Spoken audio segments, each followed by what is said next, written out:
Hello दोस्तों। तो आज की इस वीडियो में हम डिस्कस करेंगे कि कोई भी सैस का इंटरव्यू आप कैसे इजीली क्रैक कर सकते हो। तो सैस के इंटरव्यू में सबसे ज़्यादा जो इंपॉर्टेंट होता है वो होता है base SAS, then advance SAS, then clinical SAS. Clinical SAS industry wise होता है कि अगर आप क्लिनिकल कंपनी में इंटरव्यू दे रहे हो तो क्लिनिकल सैस के रिलेटेड क्वेश्चन होंगे।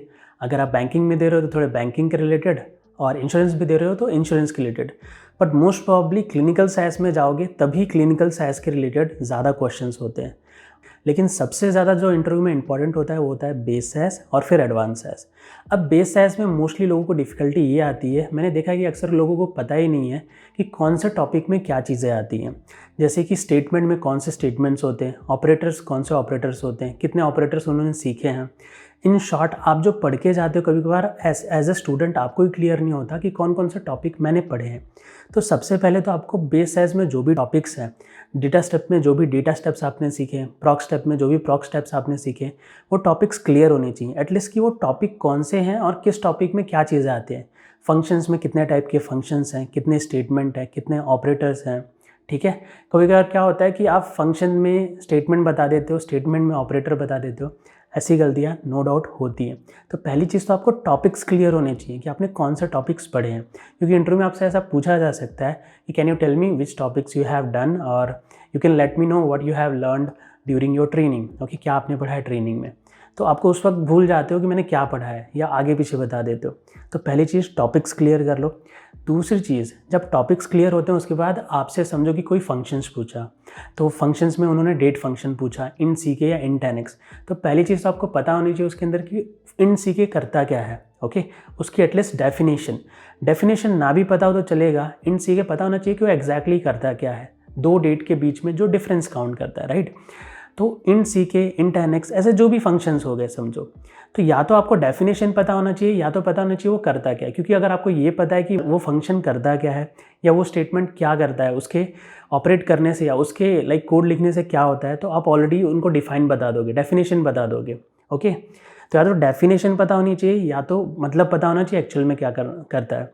तो एक्चुअल में जो सबसे ज़्यादा इंपॉर्टेंट होता है इंटरव्यू में ना, आपको एग्जाम्पल्स पता होने चाहिए। जैसे इन सी के अगर करता है तो क्या करता है, तो आप सिंपली बता सकते हो, मतलब दो डेट के बीच में डे, मंथ, ईयर या उसके बीच का डिफरेंस काउंट करना है तो हम इन सी के यूज़ कर सकते हैं। तो अगर आपको सही में उसका मीनिंग पता है तो आप किसी भी डेफिनेशन में मोल्ड करके, ओके, कैसी भी डेफिनेशन क्रिएट करके उन्हें समझा सकते हो। लेकिन अगर आपने कोई डेफिनेशन रट्टा मार के गए हो इंटरनेट से या कहीं से भी, तो वो डिफ़िकल्ट है। देखो, प्रोग्रामिंग के इंटरव्यू में या सैस के इंटरव्यू में फेल होने का शायद मोस्टली यही रीज़न हो सकता है कि शायद आपने चीज़ों को रट्टा मारा हो या तो आपको चीज़ें ठीक से समझ में ना आई हो। मैं ऐसा क्यों बोल रहा हूँ, देखो, जो सॉफ्टवेयर होते हैं बेसिकली बहुत ईजी होते हैं। सैस सॉफ्टवेयर तो मैं बोलूँ तो बहुत ज़्यादा डिफिकल्ट है ही नहीं, बहुत ईज टू लर्न है, फ्रेंडली है। ओके, फ्रेशर फ्रेंडली है, कोई भी फ्रेशर उसे ईजिली और अच्छे से सीख सकता है। देखो, आप कोई भी कोड लिखते हो तो उसका कुछ मीनिंग होता है। प्रोग्रामिंग लैंग्वेज को प्रोग्रामिंग लैंग्वेज क्यों बोलते हैं, क्योंकि वो एक लैंग्वेज है जिससे आप उस सॉफ्टवेयर से कम्युनिकेट कर सकते हो। आपको जो भी काम कराना है उस सॉफ्टवेयर को बोल सकते हो उनकी लैंग्वेज में, क्योंकि वो सॉफ्टवेयर आपकी लैंग्वेज नहीं समझता। तो उनकी लैंग्वेज में आप कोड लिखते हो और वो सॉफ्टवेयर वो चीज़ परफॉर्म करता है। तो जैसे आपने डेटा लिखा, तो क्यों लिखा सैस में डेटा, इट मीन्स आपको डेटा क्रिएट करना है, राइट। तो फिर डेटा का कुछ नेम भी देना होगा तो आप डेटा का कुछ नेम दोगे। फिर क्योंकि वो सॉफ्टवेयर उसे नहीं पता चलता कि कब स्टॉप करना है, तो आप सेमी कॉलम दोगे तो स्टेटमेंट को एंड करने के लिए। तो ऐसे बहुत सारी चीज़ें, इंस्टेड ऑफ चीज़ों को पढ़ने की जगह, चीज़ों को रटने की जगह, आप चीज़ों को समझना शुरू कर दो। आप जो लिख रहे हो, वो कोड लिख रहे हो, क्यों लिख रहे हो, ठीक है। और टॉपिक्स एक बार थोरोली क्लियर कर लो कि कौन कौन से टॉपिक्स मैंने पढ़े हैं, वो किसके अंदर फॉल करते हैं। तो पहली चीज़ टॉपिक्स। दूसरी चीज़ फंक्शंस या पर्टिकुलर, समझो कि स्कैन फंक्शन पूछा तो आपको क्लियर होना चाहिए कि वो होता क्या है। ओके, अब जब आपको टॉपिक और वो पर्टिकुलर अंडरस्टैंडिंग है, वो फंक्शन या स्टेटमेंट कुछ भी पूछा तो आपको क्लियर है, उसके बाद बात आती है कि परफॉर्म करके बताने के लिए। देखो, मोस्ट ऑफ द इंटरव्यूज़ में पहले तो आपसे वर्बली पूछते हैं कुछ चीज़ें, फिर आपको और थोड़ा डिटेल में पूछते हैं, फिर शायद ही मोस्ट ऑफ द इंटरव्यूज़ में वो आपको बोलते हैं कि ये ऑपरेट करके बताओ, क्योंकि उनको आपसे पूछते ही पता चल जाता है। उन्होंने क्वेश्चन थोड़ा सा ट्विस्ट करके पूछा, तो अगर आपने रट्टा मारा है तो आप नहीं आंसर कर पाते। लेकिन अगर आपको पता है, आपको वो चीज़ पता है, तो वो उस चीज़ को आप कैसे भी ऑपरेट कर सकते हो, ठीक है। उस फंक्शन को उन्होंने क्वेश्चन को मोल्ड किया है, आगे पीछे किया है, तो उस फंक्शन का आपको रियल मीनिंग पता है कैसे काम करता है, तो आप आंसर कर सकते हो। तो उन्हें मोस्ट प्रोबेबली मतलब वर्बली पता चल जाता है कि आपको कितना लॉजिक है, लेना है या नहीं लेना है। तो ऐसा होता है कि 20 या 30% शायद ही इंटरव्यू में वो आपको बोलते हैं परफॉर्म करने। ओके, मोस्टली मैंने देखा है सैस के इंटरव्यू में वो वर्बली होते हैं, क्योंकि वर्बली उन्हें बात करने से, आपके एक्सप्रेशन से, आप जो बता रहे हो वैसे ही पता चल जाता है कि आप कॉन्सेप्ट से क्लियर हो कि नहीं। और उसके बाद अगर वो परफॉर्म करने बोलते हैं तो आपको कोड्स भी क्लियर होने चाहिए। बहुत बार क्या होता है कि हमें सारी चीज़ें पता है, कॉन्सेप्ट भी पता है, एक्सप्लेन भी अच्छे से कर पा रहे हैं, लेकिन जब हम कोड लिखने जाते हैं तो आगे पीछे लिख देते हैं और फिर छोटी छोटी मिस्टेक करते हैं। जैसे कि हमने सेमी कॉलम नहीं दिया, तो सेमी कॉलम नहीं दिया तो स्टेटमेंट एंड नहीं हुआ, तो नेक्स्ट स्टेटमेंट जो लिखोगे वो रन नहीं करेगा, वो स्टेटमेंट भी रन नहीं करेगा, तो उससे एरर पे एरर क्रिएट होंगे। फिर आपने कोई सिंबल मिस कर दिया, ओके, आप कुछ स्टेटमेंट गलत लिख रहे हो, आपको पता है आपको क्या करना है बट आप थोड़ा बहुत गलती कर रहे हो, ये मिस्टेक कैसे ठीक कर सकते हो? तो रिवीजन की हेल्प से ही कर सकते हो। तो पहली चीज़ टॉपिक क्लियर होनी चाहिए। फिर टॉपिक के अंदर के जो फंक्शंस है, स्टेटमेंट्स है, जो भी चीज़ें हैं वो क्लियर होनी चाहिए। उसके बाद परफॉर्म करने में भी आपको थोड़ा सा कि कैसे लिख रहे हो, वो प्रॉपरली लिख रहे हो कि नहीं, लाइंस ऊपर नीचे ना लिख देना, ठीक है, ये चीज़ें भी क्लियर होनी चाहिए। ये सुनने में थोड़ा सा डिफिकल्ट लग रहा होगा बट बहुत ईजी होता है गाइस। जैसे मैंने बोला, प्रोग्रामिंग लैंग्वेज ईजी चीज़ है अगर आप उसको समझना शुरू कर दो, और जब उसको रट्टा मारोगे तो रियली में मुझे ऐसा लगता है कि कोई भी चीज़ रट्टा मारोगे तो डिफ़िकल्ट लगेगी, समझोगे तो बहुत ईजी है।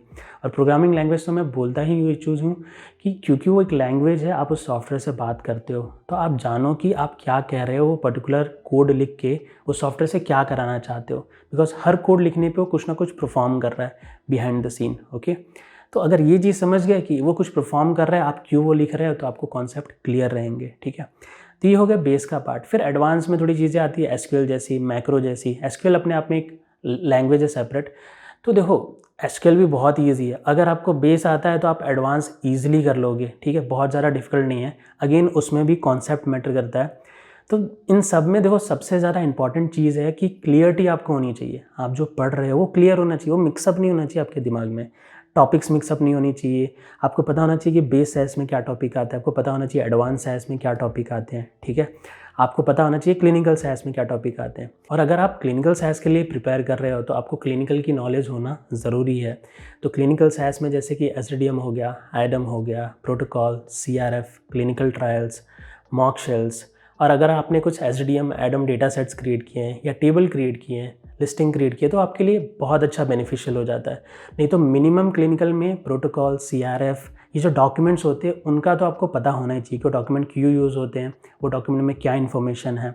अगर आपने एसडीएम एडम नहीं क्रिएट किया तो शायद एक टाइम पे चल भी जाएगा, बट ये डॉक्यूमेंट्स के बारे में तो आपको ओवरव्यू पता होना चाहिए।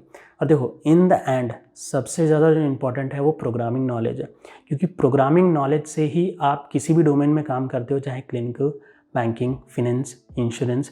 तो प्रोग्रामिंग नॉलेज को ही आप मोल्ड करके उस इंडस्ट्री के रिलेटेड प्रोग्रामिंग करते हो, उसके रिलेटेड स्टैंडर्ड्स या उनके डॉक्यूमेंट्स के रिलेटेड आप प्रोग्रामिंग करके वैसा आउटकम निकालते हो।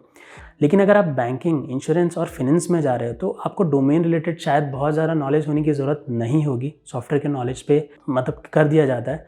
लेकिन अगर आप क्लिनिकल में जा रहे हो तो आपको क्लिनिकल का ओवरव्यू तो होना ही चाहिए, और अगर आपने प्रैक्टिकल किया है तो आपके लिए वो वेल एंड गुड है, आपके चांसेस इंटरव्यू में बढ़ जाते हैं। और इन द एंड ये चीज़ें तो टेक्निकल हो गई। देखो, आपका कम्युनिकेशन मैटर करता है, नो डाउट आपको कितना भी अच्छा आता है, लेकिन अगर आप हेजिटेट कर रहे हो, अगर आप सामने वाले को समझा नहीं पा रहे हो, अगर सामने वाले को समझ नहीं आ रहा है तो नो मीनिंग, ठीक है। तो पहली चीज़ कम्युनिकेशन थोड़ा सा आपको बेटर करना है। कम्युनिकेशन को ऐसा मैं मानता हूँ कि अगर कम्युनिकेशन वीक भी है ना तो एक टाइम पे चल जाता है, लेकिन बंदे का कॉन्फिडेंस लो है ना तो कम्युनिकेट भी नहीं कर पाता। एक बंदे का अगर कॉन्फिडेंस लो है, ठीक है, और कम्युनिकेशन हाई है, तो जब वो फेस करेगा ना इंटरव्यू को तो क्या होगा, उस वक्त उसका कम्युनिकेशन वीक ही पड़ जाएगा, क्योंकि कॉन्फिडेंस लो है तो हेजिटेट करते हैं। तो अपने कॉन्फिडेंस को हाई रखो। ऐसा सोचो आप इंटरव्यू दे रहे हो, हर इंटरव्यू में आपको सेलेक्ट होने की ज़रूरत नहीं है, बट हर इंटरव्यू में अपना बेस्ट देने का ट्राई करो, ठीक है। तो ये एक चीज़ हो गई। तो कम्युनिकेशन एंड कॉन्फिडेंस पे भी थोड़ा सा वो रखो, एंड जितना हो सके क्वेश्चंस को सुनो, ओके, उसको टाइम लो क्वेश्चंस को सुनने में, उसको रिएक्ट करने या रिस्पॉन्ड करने में। बहुत बार क्या होता है कि कोई क्वेश्चन कुछ बोल रहा है और हम तुरंत रिस्पॉन्ड करना शुरू कर देते हैं, क्या पता आपने शायद कुछ गलत समझा या गलत आंसर कर दिया। और हाँ, अगर आपको क्वेश्चन नहीं समझ में आया, अगर आपने क्वेश्चन ठीक से नहीं सुना तो आप फिर से पूछो। आप मतलब कुछ भी आंसर मत कर दो अगर आपने नहीं सुना है तो। अगर आपने सुना है तो नो डाउट जो भी आपको समझ में आया आंसर करो, लेकिन नहीं सुना है तो एक नहीं, दो बार नहीं, तीसरी बार हो तो तीसरी बार पूछो। ये एक अच्छी चीज़ है। देखो पूछना एक अच्छी चीज़ है, प्रॉब्लम उससे है कि जो पूछ भी नहीं रहा। उनको भी पता है जो बंदा अभी नहीं पूछ रहा तो आगे जाके फिर मतलब इंडस्ट्री में आने के बाद पूछने की बहुत बार ज़रूरत पड़ेगी। देखो इंटरव्यूअर को भी पता है कि जो बंदे वो ले रहे हो फ्रेशर ले रहे हैं, तो उन्हें परफेक्ट बंदे नहीं चाहिए, बट उन्हें ऐसे बंदे चाहिए जो लर्निंग मतलब थोड़ा तो सीख के आए हों, जो वो ये शो करता है, दर्शाता है कि बंदे इतना सीख के आए हैं तो आगे भी ग्रास्प कर सकते हैं काफ़ी चीज़ें। और इंटरव्यू में भी अगर आपको कोई नहीं समझ आ रहा है तो आप एक्टिवली उनसे इंटरेक्ट कर रहे हो, पूछ रहे हो, कम्युनिकेट कर रहे हो, तो उन्हें लगता है यहाँ पे जो इंटरेक्शन ये शो कर रहा है आगे जाके भी शो करेगा। तो अगर नहीं भी आता है तो ईजिली ये आगे जाके ग्रास्प कर लेगा या इम्प्रूव कर लेंगे। तो ये कुछ चीज़ें हैं ओवरऑल है इंटरव्यूज़ के ऊपर। तो कॉन्सेप्ट मैटर करता है, टॉपिक्स मैटर करते हैं, फिर उसके बाद आपको अंडरस्टैंडिंग मैटर करती है। रट्टा मारने का कुछ भी ट्राई मत करो, समझने का ट्राई करो, ईजिली क्रैक हो जाएगा। और अगर क्लिनिकल में जा रहे हो तो येस वो ज़रूरी है आपके लिए, आपको सारे जो डॉक्यूमेंट्स होते हैं प्रोटोकॉल CRF इनके बारे में पता होना। और इन द एंड मैं हर बार कहता हूँ, हर इंटरव्यू के बाद आप लास्ट में फीडबैक ले सकते हो इंटरव्यूअर से, that can you let me know which are the things I can work upon और आई कैन इम्प्रूव। तो आप ये पूछ सकते हो कि क्या चीज़ें मुझे इम्प्रूव करनी चाहिए। तो इनडायरेक्टली इंटरव्यूअर आपको वो चीज़ें बता देती है जो उन्हें लगता है कि आप जिसमें लैग कर रहे हो, और फाइनली आपको कुछ ना कुछ जानने मिल जाता है। तो भले ही आप इस इंटरव्यू में सेलेक्ट होते हो कि नहीं, बट नेक्स्ट इंटरव्यू आपका एटलीस्ट बेटर जाएगा, क्योंकि इस इंटरव्यू से आपने कुछ ना कुछ सीखा होगा। और हर इंटरव्यू के बाद अपने इंटरव्यू को खुद ही इवेल्यूट करो, देखो कौन से क्वेश्चंस आपको अच्छे से आए, कौन से क्वेश्चन में आपने मिस्टेक की, और कौन से क्वेश्चन आपको आए ही नहीं। और उसके बाद जो क्वेश्चन नहीं है उसको तो इम्प्रूव कर लो, जो क्वेश्चन ठीक से नहीं आंसर किए उसको देखो कैसे ठीक से कर सकते हो। यानी नेक्स्ट इंटरव्यू में आप इस इंटरव्यू से पक्का है बेटर करोगे। तो अपने कॉन्फिडेंस को हाई रखो, अपने कम्युनिकेशन को स्मूथ रखो, और क्लियरिटी रखो। और डीप नॉलेज रखने की ज़रूरत नहीं, बट क्लियरिटी होनी चाहिए, ठीक है। तो ये मैटर करता है। तो आशा करता हूँ इस वीडियो से कुछ ना कुछ सीखने मिला होगा। तो मिलते हैं अगले वीडियो में, तब तक के लिए बाय बाय दोस्तों।